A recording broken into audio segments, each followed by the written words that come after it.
Bonjour Poitiers. Heureux de vous voir. Donc, nous accueillons ce matin un pasteur, M. Robert Inab, qui est susceptible de me remplacer, donc il prend contact avec notre Église. Et cet après-midi, le conseil d'administration présent, les prédicateurs de l'Église, nous allons te rencontrer.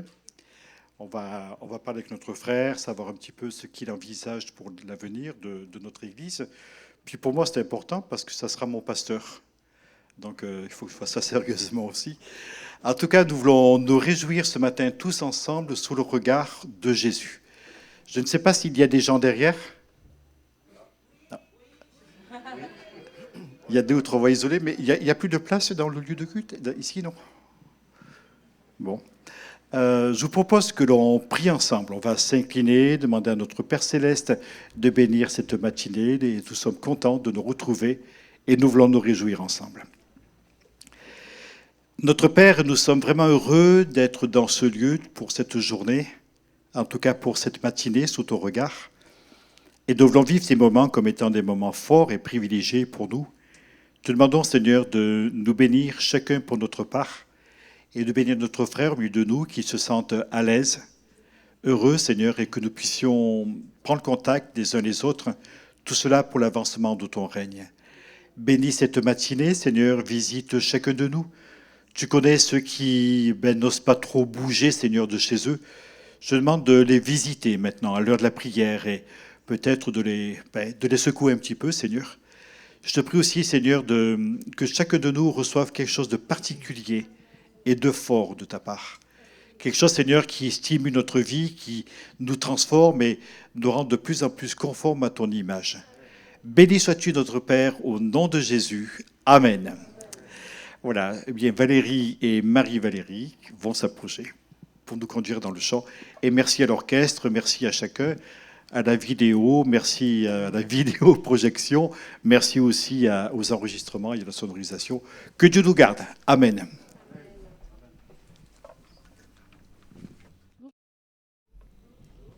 Merci Seigneur de nous permettre encore d'être ensemble ce matin.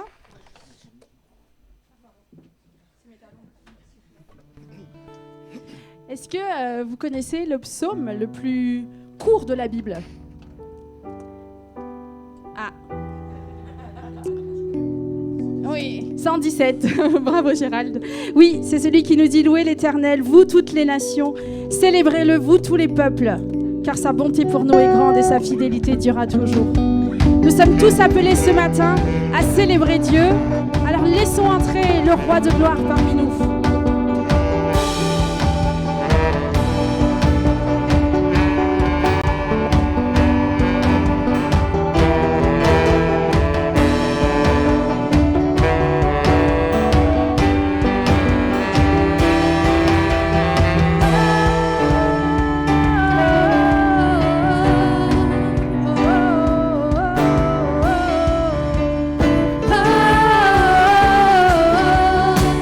Oh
Je veux vous encourager ce matin à continuer de croire que Dieu agit dans nos vies, aujourd'hui comme demain. Alors chantons ce chant qui dit tu traces un chemin, tu opères des miracles et tu tiens tes promesses, toi qui es la lumière.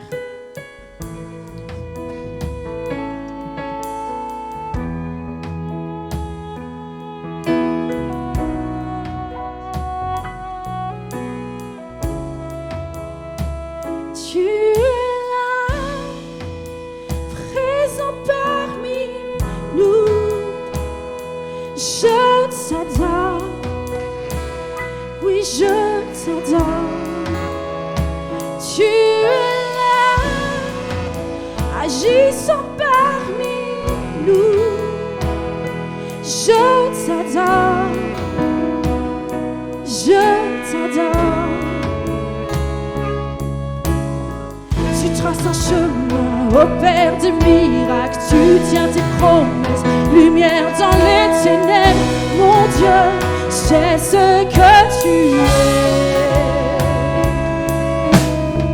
Tu traces un chemin, opères des miracles, tu tiens tes promesses, lumière dans les ténèbres.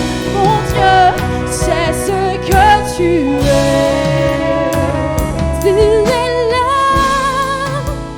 transformant nos cœurs. Je t'adore, oui je t'adore.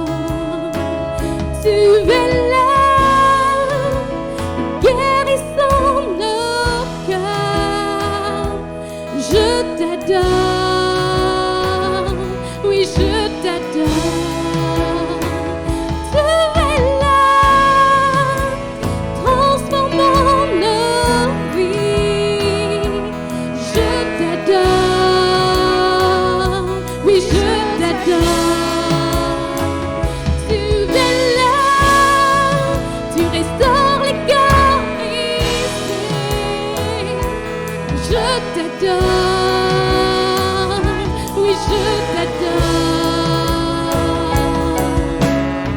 Tu traces un chemin, opères des miracles, tu tiens tes promesses, lumière dans les ténèbres. Mon Dieu, c'est ce que tu es. Tu traces un chemin, opères des miracles, tu tiens tes promesses, lumière dans les ténèbres. Mon Dieu, c'est ce que tu es. C'est ce que tu es. C'est ce que tu es. C'est ce que tu es. C'est ce que tu es. C'est ce que tu es. C'est ce que tu es. C'est ce que tu es. C'est ce que tu es.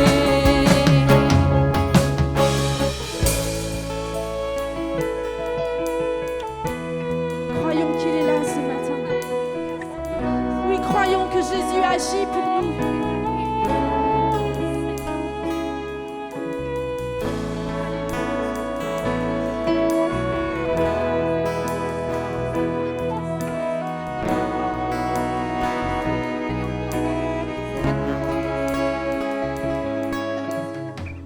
Et quand je ne le vois pas, tu es là. Et quand je ne le sens pas, tu es là. Tu agiras encore. Tu agiras encore. Et quand je ne le vois pas, tu es là. Et quand je ne le sens pas, tu es là. Tu agiras encore. Tu agiras encore. Et quand je ne le vois pas, tu es là. Et quand je ne le sens pas, tu es là. Tu agiras encore. Tu agiras encore. Tu traces un chemin, opères des miracles. Tu tiens tes promesses, lumière dans les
Quelle belle atmosphère que l'atmosphère du ciel et de l'adoration. Merci.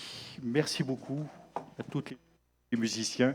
Merci pour ce que vous avez fait. Merci pour la présence de Dieu au milieu de nous. Vous êtes bien? Alors, désolé, je vois des places vides et en même temps qu'on ne peut pas remplir.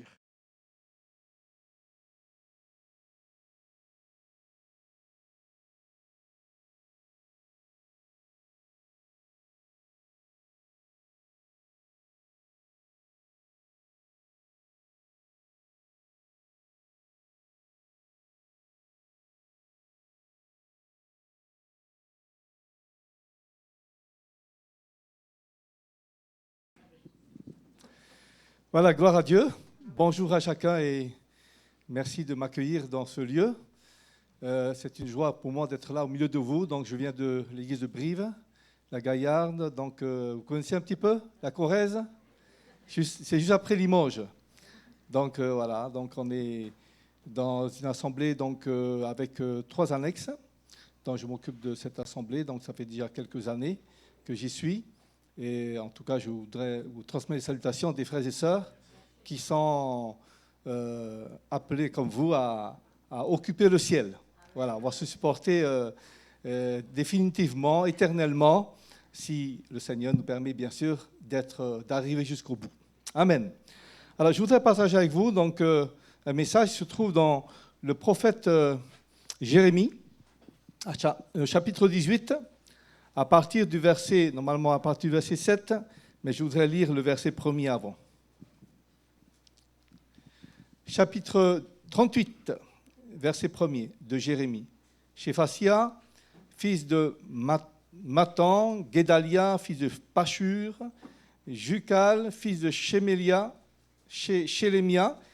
et Pashur, fils de Malkija, entendirent les paroles que Jérémie adressa à tout le peuple en disant: ainsi parle l'Éternel, celui qui restera dans cette ville mourra par l'épée, par la famine ou par la peste. Mais celui qui sortira pour se rendre aux Chaldéens aura la vie sauve, sa vie sera son butin, et il vivra. Ainsi parle l'Éternel, cette ville sera livrée à l'armée du roi de Babylone qui la prendra. Et les chefs du roi dirent au roi que cet homme soit mis à mort, car il décourage les hommes de guerre qui restent dans cette ville, et tout le peuple, en leur tenant de pareils discours.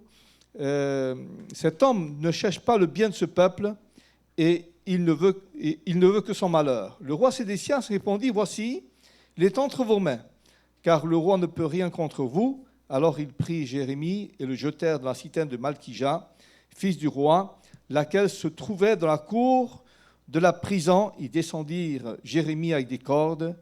Il n'y avait point d'eau dans la citerne, mais il y avait de la boue, et Jérémie enfonça dans la boue. Verset 7. Eben-Mélec, l'Éthiopien eunuque, qui était dans la maison du roi, apprit qu'on avait mis Jérémie dans la citerne. Le roi était assis à la porte de Benjamin. Eben-Mélec sortit de la maison du roi et parla ainsi au roi: au roi, mon seigneur, ces hommes ont mal agi en traitant de la sorte Jérémie, le prophète, en le jetant de la citerne. Il mourra de faim là où il est, car il n'y a plus de pain dans la ville. Le roi donna cet ordre à Ebed-Mélec, l'Éthiopien: prends ici 30 hommes avec toi, et tu retireras de la citerne Jérémie le prophète avant qu'il meure. Ebed-Mélec prit avec lui les hommes et se rendit à la maison du roi, dans un lieu au-dessous du trésor, et il en sortit des lambeaux usés de vieux haillons, et descendit à Jérémie de la citerne avec des cornes. Ebed-Mélec, l'Éthiopien, dit à Jérémie: mets ces lambeaux usés et ces haillons sous tes aisselles, sous les cordes. Et Jérémie fit ainsi. Ils tirèrent Jérémie avec les cordes et ils le firent monter hors de la citerne. Jérémie resta dans la cour de la prison. Amen. Alors, très, très belle histoire et très beau sauvetage du prophète Jérémie. Vous savez que cette scène se passe à Jérusalem aux environs de 2600 ans, environ 600 ans donc avant Jésus-Christ. Alors imaginez-vous que l'armée des Chaldéens campe au pied des murs de la ville. Le prophète parcourt la ville, il scrute ici ou là, et prophétise sur elle. Il annonce que sa fin est proche, nous dit l'Écriture, et cette ville sera livrée entre les mains du roi de Babylone. Jérémie encourage le roi Sédécias, les princes et tous ceux qui étaient là à se rendre à cette invasion, à n'y opposer aucune résistance, d'accepter de se rendre pour avoir la vie sauve et aussi, dans le futur, accepter la prochaine déportation. C'est une prophétie incroyable.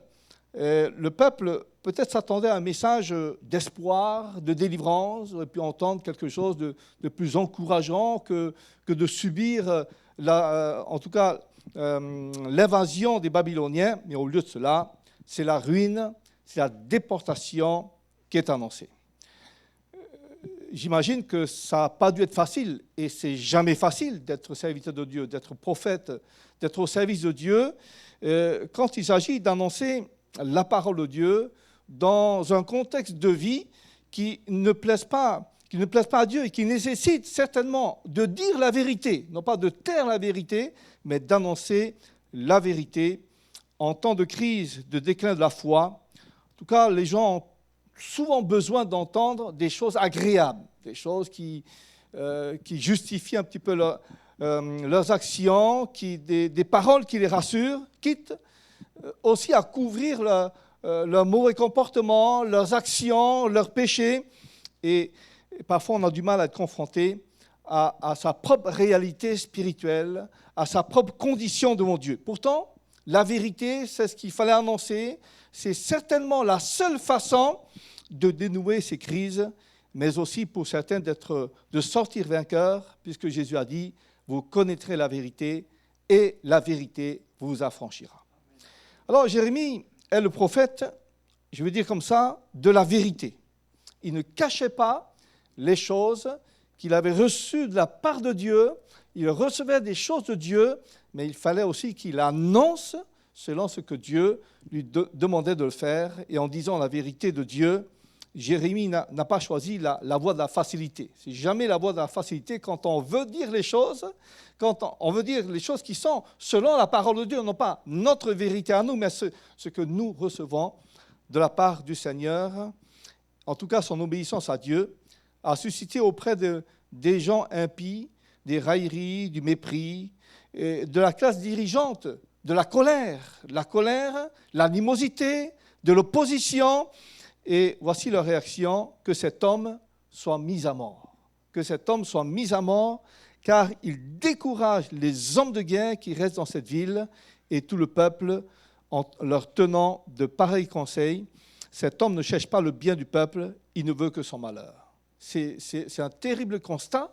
Ces gens qui entendaient la parole de Dieu, ils disaient, mais nous ne voulons pas de Jérémie, mettez-le à mort, parce qu'au lieu d'encourager, il décourage le peuple. Et avec l'accord et le soutien du roi Sédécias, on voit que Jérémie a été jeté dans une citerne boueuse.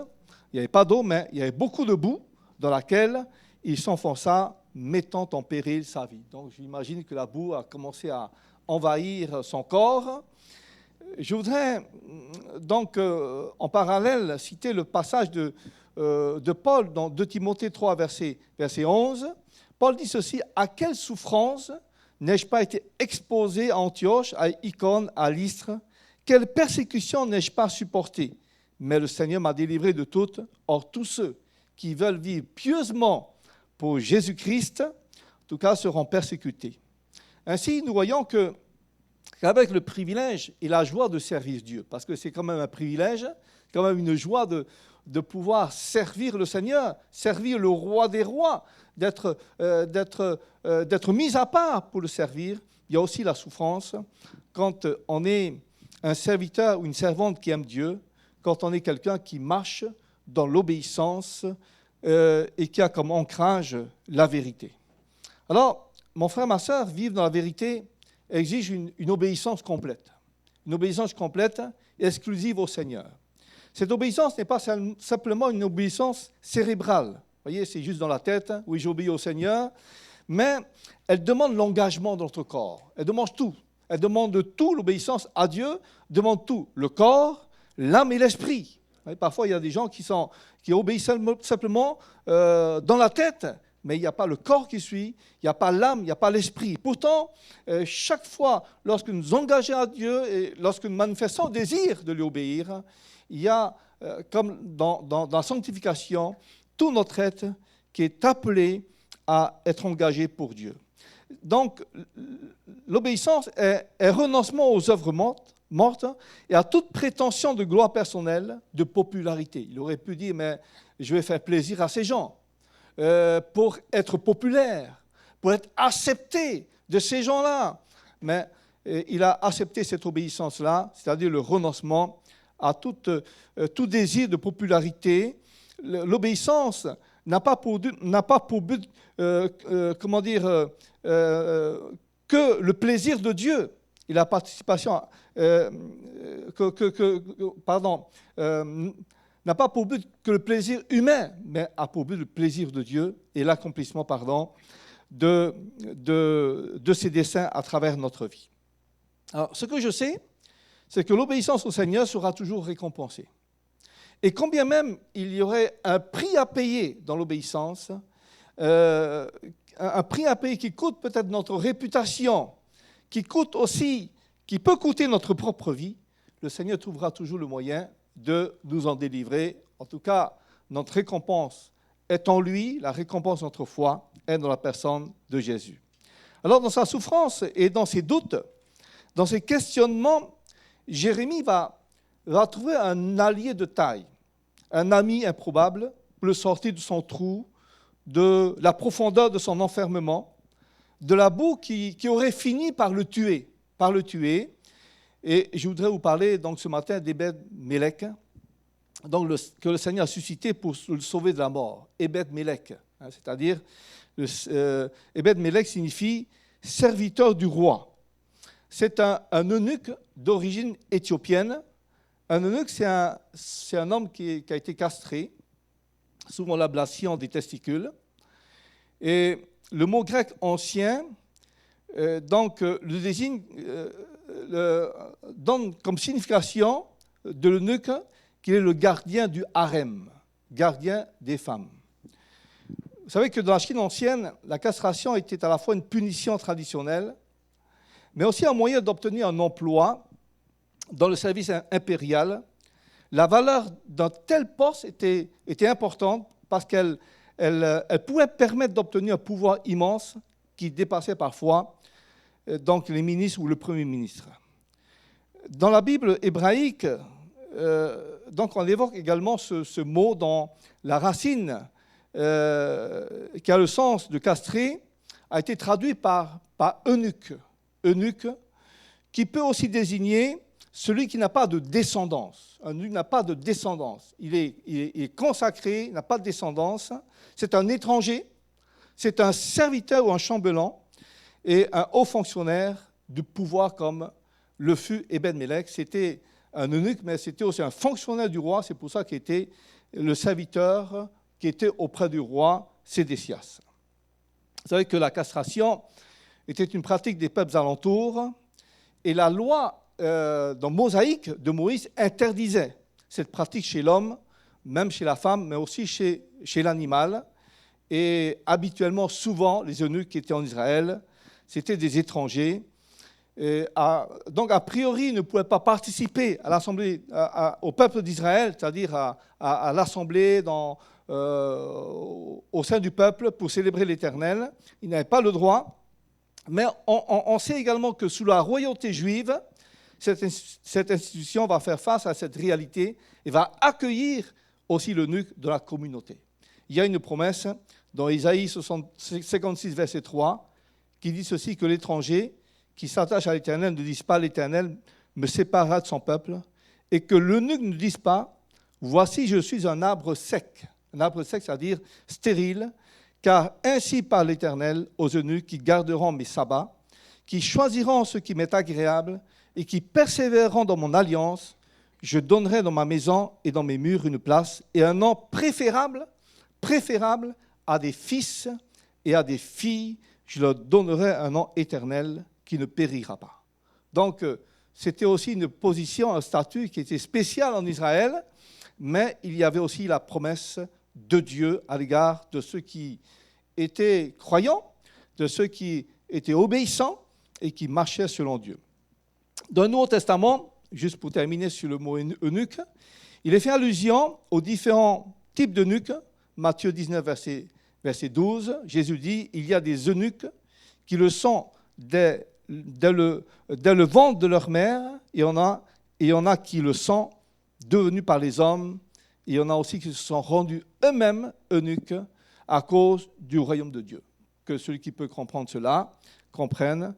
Je pense que la signification prend le sens de quelqu'un qui est au service exclusif du royaume de Dieu, qui a reçu peut-être pour certains l'appel intérieur dès le sortir du ventre de leur maman, et il fait office donc à un serviteur voué à la cause du roi. Alors Ebed-Melech, un mot sur le symbolisme qu'on peut avoir d'Ebed-Melech, c'est un type de Jésus. Jésus, c'est le serviteur par excellence de l'Éternel, puisque Isaïe 53 nous présente Jésus comme étant le serviteur par excellence de l'Éternel. Il a renoncé à ses droits d'être égal à Dieu pour endosser le statut de serviteur. Le statut de serviteur. Et c'est incroyable ce que Jésus a fait pour nous.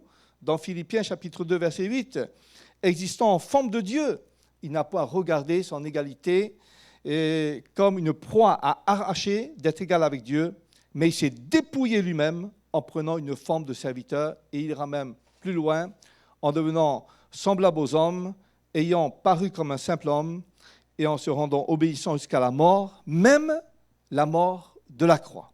La mort la plus ignoble qui soit, honteuse qui soit, la croix, il s'est vraiment humilié, il a renoncé à ses droits.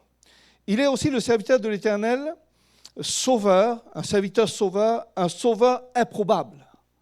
Ebed-Melech, c'est un sauveur improbable. Jésus, c'est un sauveur improbable, parce qu'il est dit qu'il s'est élevé devant lui comme une faible plante, il n'avait ni beauté, ni éclat pour attirer nos regards. Il n'y avait rien pour essayer de susciter le regard des gens, mais il n'avait rien également pour plaire aux gens. Et pourtant, c'est le serviteur de Dieu sauveur. Il est venu pour nous sauver à travers cette humiliation. Et puis il a renoncé à avoir une descendance humaine, Jésus. Il a vécu peu de temps. Il ne s'est pas marié. Il a refusé d'avoir une descendance humaine, mais il a une descendance spirituelle, Ésaïe 53, verset 10. Après avoir livré sa vie en sacrifice pour le péché, il verra une postérité qui prolongera ses jours, et l'œuvre de l'Éternel prospérera entre ses mains. Amen, gloire à Dieu. Alors maintenant, je voudrais vous parler d'Ebed-Melech, modèle inspirant d'un serviteur efficace. Je ne sais pas si vous voudrez être à la place d'Ebed-Melech, ou vous voulez être, et si vous êtes comme, en tout cas dans l'attitude, dans le comportement, être serviteur inspirant pour un service efficace. Je vois un homme compatissant, sensible aux souffrances des autres. Ebed-Melech, on va dire comme ça, n'est pas responsable de la situation dans laquelle Jérémie, le prophète, se trouvait. On pourrait se poser des questions. Pourquoi Dieu a-t-il permis que Jérémie soit jeté dans cette citerne, dans ce puits rempli de boue, et dans laquelle il s'enfonçait dangereusement? Est-ce que ça a été un test que Dieu donc a soumis à cet homme de Dieu? Je ne sais pas si c'est la question oui ou non. Est-ce que le Seigneur a permis que Jérémie soit dans cette citerne-là pour affiner son caractère? Parce qu'on a besoin aussi d'être affiné dans notre caractère. Hein?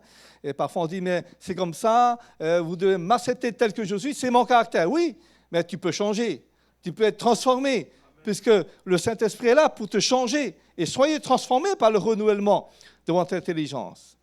Est-ce que le Seigneur a prévu de reprendre son serviteur avant l'échéance de l'accomplissement de la prophétie qu'il a annoncée?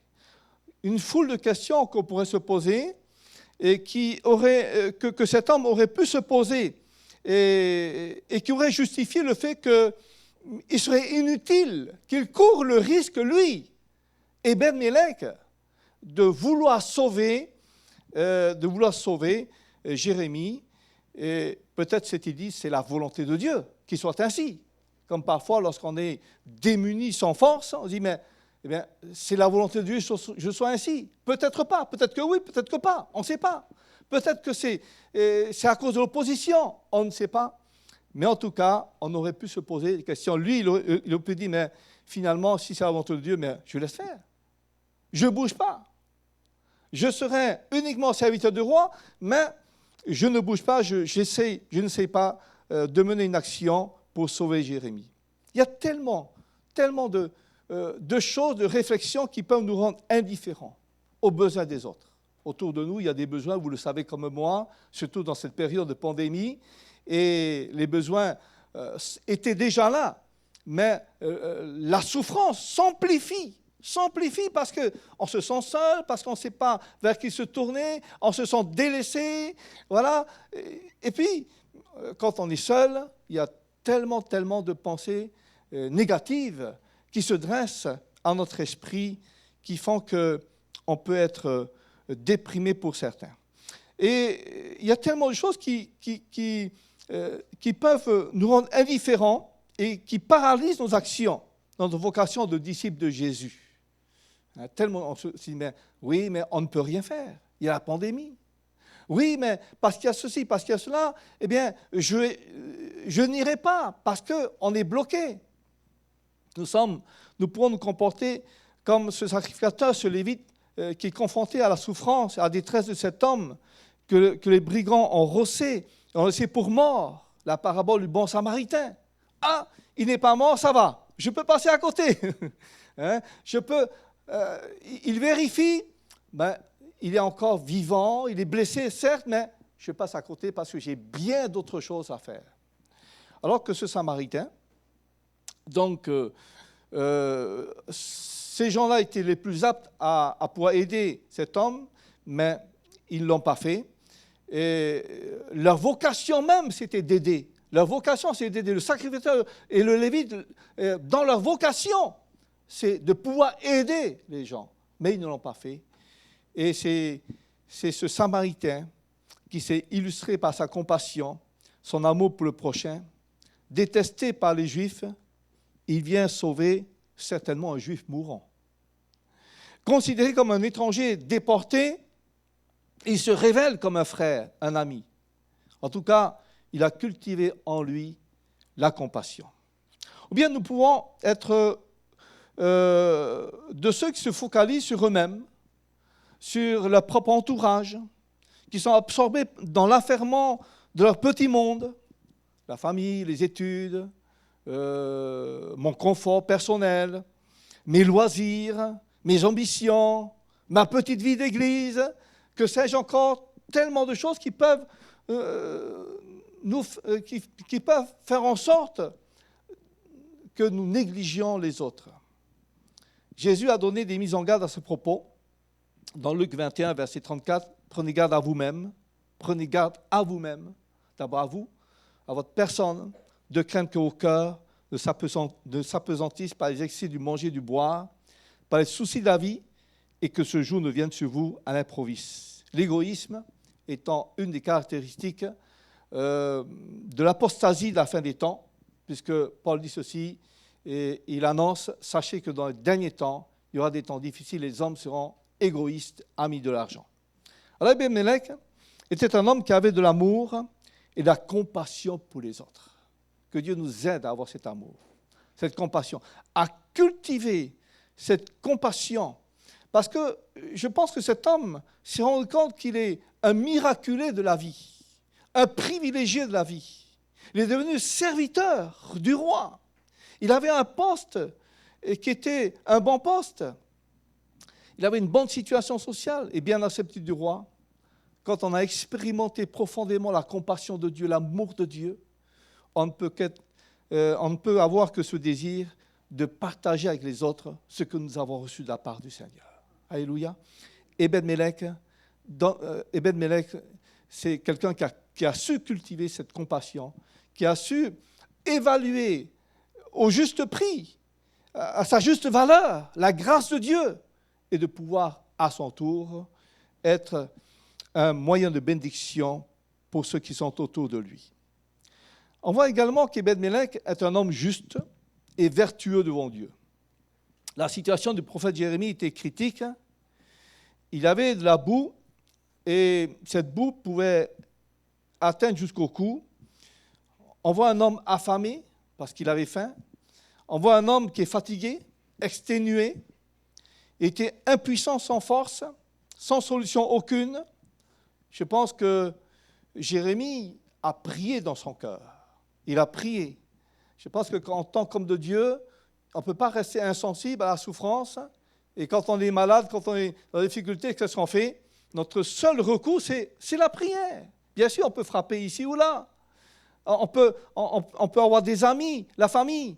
Mais au-delà de cela, nous avons un Dieu vers qui nous pouvons nous tourner. Amen. Alors dans Lamentation 3, verset 54, dit ceci: « Ils ont voulu anéantir ma vie dans une fosse. Ils ont jeté des pierres sur moi. Les eaux ont inondé ma tête. Je me disais, je suis perdu. J'ai invoqué ton nom, ô Éternel. Du fond de la fosse, tu as entendu ma voix. Ne ferme pas l'oreille à mes soupirs et à mes cris au jour où je t'ai invoqué. Tu t'es approché de moi et tu as dit, ne crains pas. » Voilà la réponse de Dieu. Au jour où je t'ai invoqué, tu t'es approché et tu m'as dit, ne crains pas. Je ne sais pas comment Dieu s'est approché, si physiquement. Ce serait super si Dieu s'approchait physiquement. Hein. On voit Dieu, oh là là, on est béni. Hein. Ou un ange, hein. Bel ange qui vient là avec une certaine prestance et dire, ne crains pas. Mais le ne crains pas, ça ne change rien finalement. Ça ne change pas extérieurement. Ce qui change, c'est à l'intérieur. Et c'est ça qui est important, ce que le Seigneur veut faire. C'est de changer l'intérieur pour que la foi revienne ou reprenne sa place, ses droits dans notre vie. Et simplement, fais-moi confiance. C'est la seule réponse qu'il aura du Seigneur. Est-ce suffisant, d'après vous? Est-ce suffisant? C'est pas facile, hein? Pour que la certitude sans secours s'installe, alors que tout porte à croire qu'on est abandonné. C'est pas suffisant, Seigneur. C'est bien toutes ces paroles, ne crains pas, comme les gens disent, oui, vous annoncez la parole de Dieu, vous dites des choses, mais oui, mais la parole de Dieu est là. Pourquoi? D'abord pour toucher notre cœur. Pour que notre cœur change, notre vision des choses change, pour qu'il y ait un déclic qui se fasse dans notre esprit, pour qu'on voit Dieu d'une autre façon, on voit l'Évangile d'une autre façon. Ça, c'est le pouvoir de la parole de Dieu. Et puis après, la suite viendra, puisqu'il a tellement de possibilités pour agir et d'actions dans notre vie. Parfois, c'est des actions puissantes, mais parfois, c'est des actions complètement qui dépassent notre entendement. D'ailleurs, nous voyons une drôle de situation qui ne rassure pas malgré la douce exhortation du Seigneur. Le Seigneur aurait pu lui donner le pouvoir de marcher sur la boue. Vous voyez, comme Pierre qui a marché sur les eaux, il aurait pu lui donner des forces décuplées pour escalader, en tout cas, la paroi de la citerne. Ou bien, donc, il aurait protégé Jérémie par des milliers d'anges, comme Élie, il aurait été enlevé, pourquoi pas, vous voyez, en lévitation, pour que Jérémie soit sauvé. Mais ce n'est pas comme cela. On voudrait tellement que le Seigneur fasse tellement des choses comme nous on veut. Vous voyez, pourquoi tu ne me sors pas? Pourquoi? Voilà. Et vous comme moi. Moi aussi, donc j'aimerais tellement que le Seigneur fasse des choses improbables. Mais les choses improbables, parfois on pense que c'est comme le feu qui tombe du ciel. Mais les choses improbables, c'est aussi les choses les personnes sur lesquelles on ne compte même pas. Vous voyez? Et la seule personne peut-être qui pouvait le sauver, c'était encore le roi Sédécias. Le roi pouvait dire, mais je refuse de m'incliner devant l'instance, devant la pression des anciens. Je refuse cela. Vous voyez, parce que c'était quand même un roi qui n'était pas qui était faible, qui n'avait pas cette vertu de force, d'autorité. Il a perdu cela. Il s'est laissé influencer, il s'est laissé dominer par ses officiers et les anciens qui étaient là. Il avait à peu près 32 ans, 12 ans de règne sur le peuple, mais Sédécias n'a jamais affirmé son autorité. N'a jamais affirmé son autorité. Il n'a pas su, avec les années, se forger un tempérament de leader politique et spirituel. Il a vécu souvent dans la compromission politique et religieuse. Et quand on vit comme cela, ça va émousser notre autorité. Quand on commence à se laisser un petit peu manger par les uns, par les autres, on perd cette autorité et on accepte les choses. Et là, c'est malheureusement. Alors, Ebed-Mélec, c'était lui que Dieu a choisi.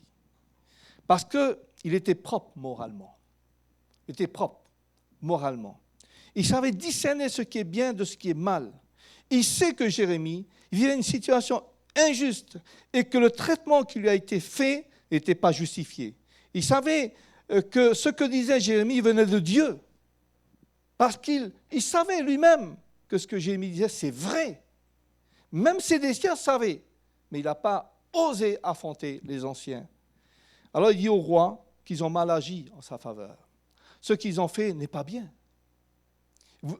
Au roi, tu le sais, c'est pas bien. Vous savez, Dieu cherche des hommes et des femmes justes et pieux dans leur foi, ceux qui savent discerner ce qui est bien, ce qui est mal. D'ailleurs, les prophéties annoncent que dans les derniers temps, il y aura qui ne sauront pas faire la différence entre le bien et le mal, etc., etc. Mais sachons être de ceux qui savent discerner le bien du mal et ne pas avoir cette conscience altérée par de fausses doctrines, de faux enseignements, mais que nous soyons des hommes, des femmes remplis de foi et de l'Esprit de Dieu. Amen. Et puis Ebed-Mélec est un homme courageux. Ebed-Mélec s'est adressé directement au roi. Quelque part, il a rompu le silence. Parfois, on peut rompre le silence que les autres pensaient peut-être... Vous savez, c'était quand même le seul. Mais, et le peuple, et les gens qui étaient là, qu'est-ce qu'ils disent? Oh, certainement, certaines personnes étaient pour les anciens, mais quand il y avait l'autorité de ces gens qui avaient une grande influence, tout le monde se tait. Mais c'est lui qui a rompu le silence, qui régnait, car personne ne pouvait intervenir, ou ne voulait intervenir, et ne voulait contester la décision du roi et de ses sbires. Donc, en prenant position, il risquait sa vie. Dire au roi que tu t'es trompé, c'est pas commun, hein? Il vaut mieux envoyer quelqu'un d'autre plus haut, malgré qu'il était officier. Vous voyez? Il ne faisait pas partie de la commission des sages, des décideurs. Il ne faisait pas partie de ces gens qui décidaient. Il n'avait pas été convié pour rendre ce jugement. Et le risque qu'il prenait était énorme. Soit les chefs pouvaient se retourner contre lui, ou bien le roi pouvait le mettre à mort. Il reprend les chefs, mais par ricochet aussi le roi. Ô roi, mon Seigneur, ces hommes ont mal agi en traînant de la sorte Jérémie, le prophète, en le jetant dans la citerne. Il mourra de faim. Ils ont mal agi. Et son intervention auprès du roi a été efficace, et certainement que le roi a été repris dans son fort intérieur, parce qu'il sait que son serviteur avait raison. Oh, s'il a accepté, donc il a eu raison, c'est que peut-être que cet homme avait un bon témoignage auprès du roi. Vous voyez, son officier était estimé, d'où l'importance du bon témoignage qu'on rend autour de nous. Vous voyez, c'est vraiment quelque chose qui est impactant, le bon témoignage. Dans toutes nos batailles, dans tous les défis inhérents à notre vocation, nous avons besoin de courage et d'audace. L'audace de la foi. Vous voyez, être audacieux, être courageux dans la foi pour triompher, pour avancer, servir Dieu. J'imagine quand Dieu a dit à Gédéon, va et la force que tu as. Quelque part, Dieu demandait simplement du courage. Ce n'est pas qu'il était plus fort que les autres, mais parce que Dieu demandait du courage, de l'audace. Quand Pierre dit à cet homme, je n'ai ni or ni argent, mais ce que j'ai, je te le donne. C'est comme du courage. C'est la foi folie peut-être, hein, que notre foi soit folie. En tout cas de cette façon-là, pas folie d'une façon négative. Mais il y a du courage. Ce que j'ai, je te le donne. Lève-toi et marche. Waouh! Gloire à Dieu. Hein? Parfois, on n'ose pas. On dit, oh là là, je vais essayer, je vais bien essayer, ben, je n'ai pas si on va marcher. Vous voyez? Mais le courage, on en a besoin. On a tellement besoin de grandir dans le courage. Quand Pierre, à la Pentecôte, annonce la parole de Dieu, vous voyez, il se lève, alors qu'il était celui qui a pris la fuite, taillot. Auparavant, voici cet homme, il se lève, il annonce l'évangile. C'est vous, les Juifs, qui avez tué Jésus, qui l'ont crucifié. Quel courage! Dieu l'avait protégé, gloire à Dieu. Et puis Eben-Mélec est un homme qui a su mouiller sa chemise. Je le dis comme cela, parce que, en tout cas, il lui donne 30 hommes. Pourquoi 30 hommes? C'est peut-être pour montrer que la situation de Jérémie était vraiment difficile, parce que dans la boue, sortir un homme de la boue, il fallait certainement ces 30 hommes. Hein? Voilà. Hein, parce que, je ne sais pas, mais il fallait vraiment. Et Jérémie, en tout cas, dans Eben-Mélec, il va tout faire. Il va se charger lui-même de l'organisation, il va organiser le sauvetage, vous voyez. Il va prendre des camps, il va coacher les 30 personnes pour leur dire, voilà, c'est comme ça, on fait comme ça. Et puis il va dire à Jérémie, prends ces bouts de chiffon, tu mets sous tes aisselles et on va te tirer, etc. Donc il a mouillé sa chemise. Il ne s'agit pas, lui, il ne se contente pas de dire ce qu'il faut faire, mais il le fait. Et ça, c'est important. Et Ben-Mélec nous donne un témoignage d'un homme qui sait aussi s'investir lui-même, se donner et mouiller sa chemise pour pouvoir sauver. Et Ben-Mélec n'est connu de personne, mais Dieu le connaît. Et il connaît Dieu. Pour moi, c'est ce qui compte. C'est ce qui compte. Il était anonyme, et puis le Seigneur va montrer un petit peu qui il est. Voyez? Ce qui compte, c'est d'être connu de Dieu. D'être connu de Dieu. Et de connaître Dieu, bien sûr, de connaître son Dieu. Entre les mains de Dieu, vous et moi, nous pouvons devenir des instruments impactants autour de nous et dans notre service pour Dieu. Je termine par ce passage de Jérémie 39, verset 15. La parole de l'Éternel fut adressée à Jérémie en ces mots, plus tard, pendant qu'il était enfermé dans la cour de la prison. Et Dieu dit à Jérémie, va, parle à Ebed-Mélec, l'Éthiopien, et dis-lui, ainsi parle l'Éternel des armées, le Dieu d'Israël, voici, je fais venir sur cette ville des choses que j'ai annoncées pour le mal et non pour le bien. Elles arriveront ce jour-là devant toi, mais en ce jour, je te délivrerai de l'Éternel, et tu ne seras pas livré entre les mains des hommes que tu crains. Je te sauverai et tu ne tomberas pas sous l'épée. Ta vie sera ton butin parce que tu as eu confiance en moi, l'Éternel. Donc, Eben-Mélec, c'est quelqu'un qui a eu confiance en Dieu. Il a eu confiance en Dieu. Et il dit qu'il craignait quand même les représailles. Vous voyez, tu ne seras pas livré entre les mains des hommes que tu crains.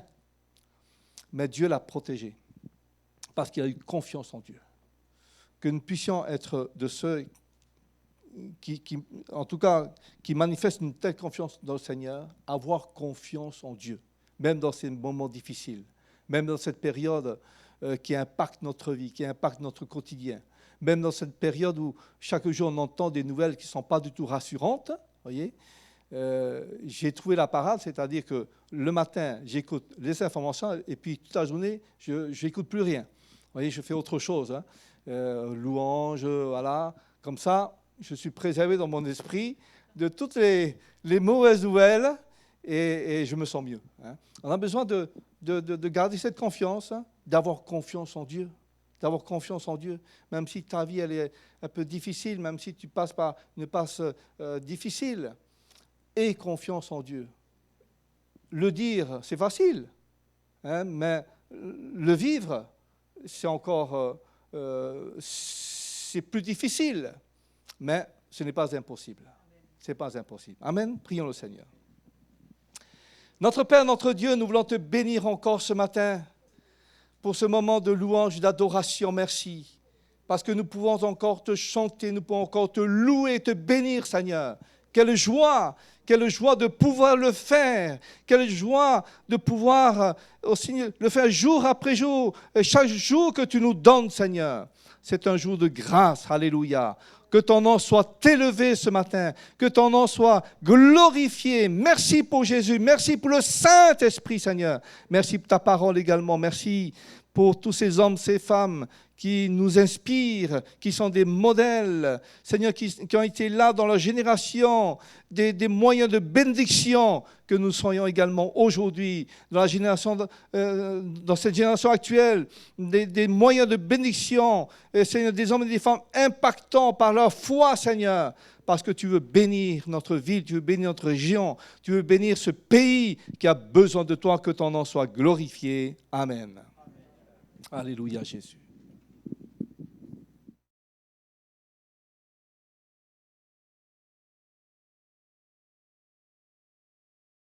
Être roi que musicien. J'ai entendu vaguement Majesté tout à l'heure. C'est sûr que vous allez chanter.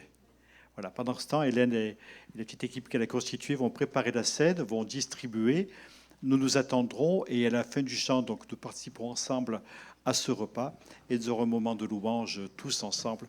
Vraiment que Dieu bénisse aussi encore ces moments.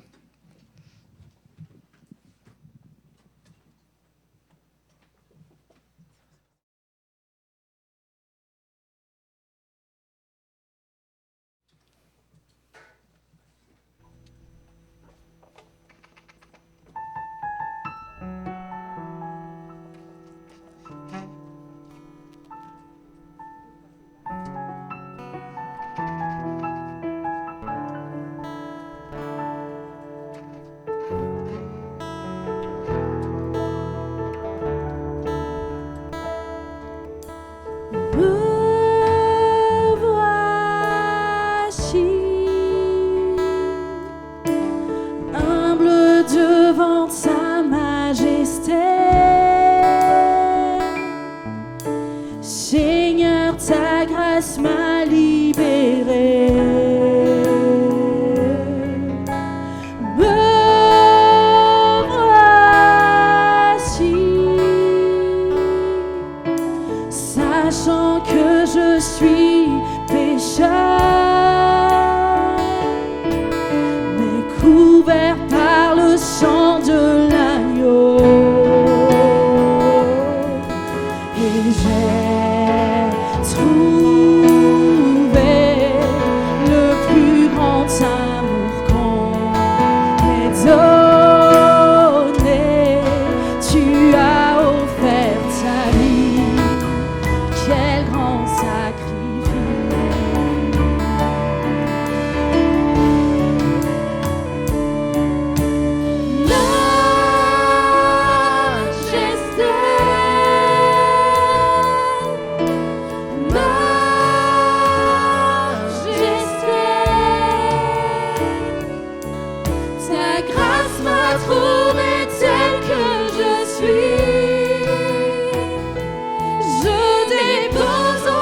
Voilà, je vous invite à partager ce moment. Nous voulons prendre le pain avec action de grâce, sachant que Jésus a donné sa vie sur la croix, que son corps a été brisé, comme ce pain a été brisé, son corps a été brisé pour que nous puissions vraiment vivre cet instant de communion fraternelle. Amen.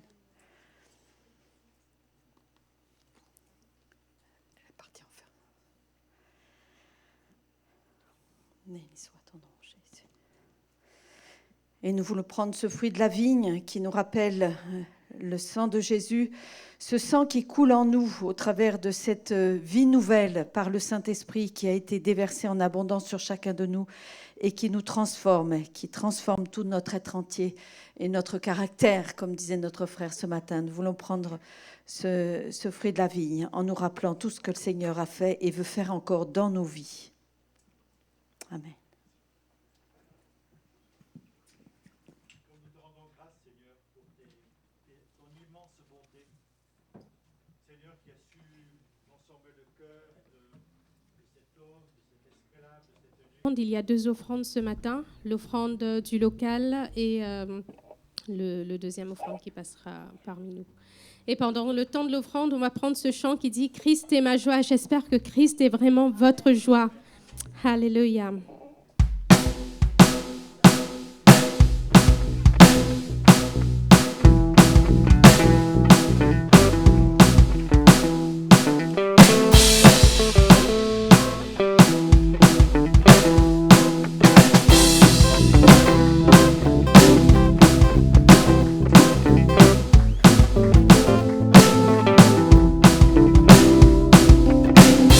Tu es la lumière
Amen. Amen. Amen. Christ est notre joie, ça c'est une réalité. C'est ce qui fait tout le dynamisme de notre vie de chaque jour. Voilà quelques annonces. Je vous rappelle, donc, le jeudi soir, nous nous retrouvons sur Zoom à partir de 19h30. Vous avez tous les enseignements sur le site de l'Église. 19h30 pour un temps de prière, suivi d'un temps de méditation et de partage autour de la parole de Dieu vers 20h30 à peu près. Donc, n'hésitez pas à nous rejoindre. Et comme j'ai l'habitude de le dire, on peut se voir démasqué. Voilà. Dimanche prochain, notre culte à 10h. Alors, vous avez remarqué que ce matin, c'était un petit peu difficile de placer tout le monde. J'ai dû mettre le panneau dehors complet.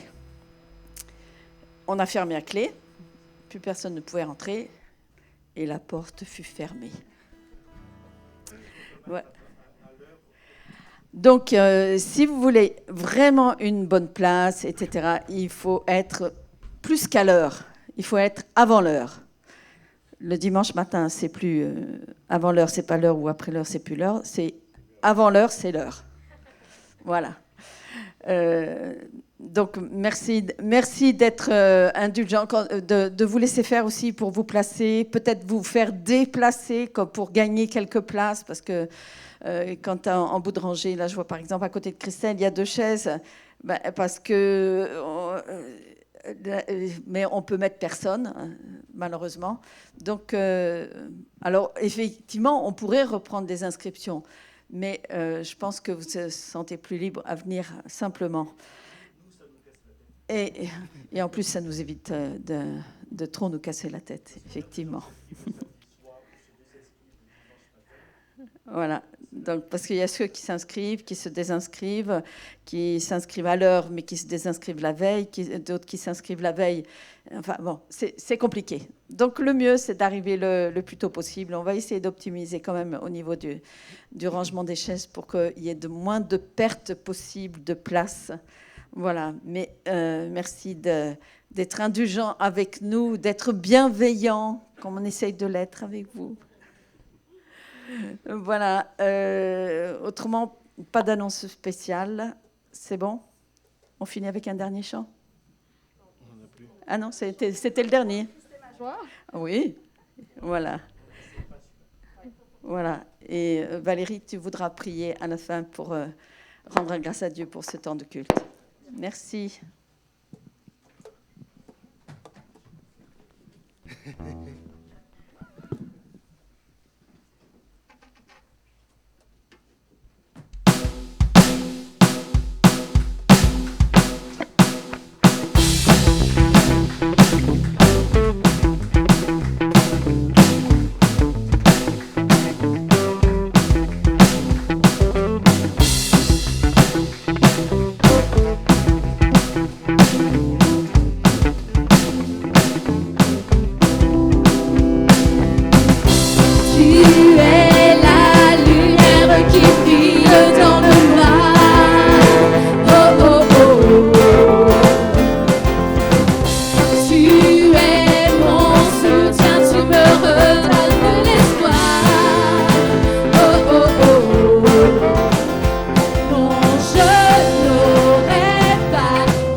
te plaît. Oh, oh, oh.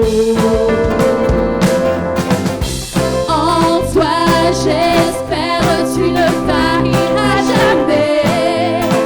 Oh, oh, oh. Non, je n'aurai pas honte de proclamer de tout mon être, je veux le déclarer. Christ est ma joie, Christ est ma joie. Je n'aurai pas peur de chanter, pas peur de crier, pas peur de chanter, pas peur de crier.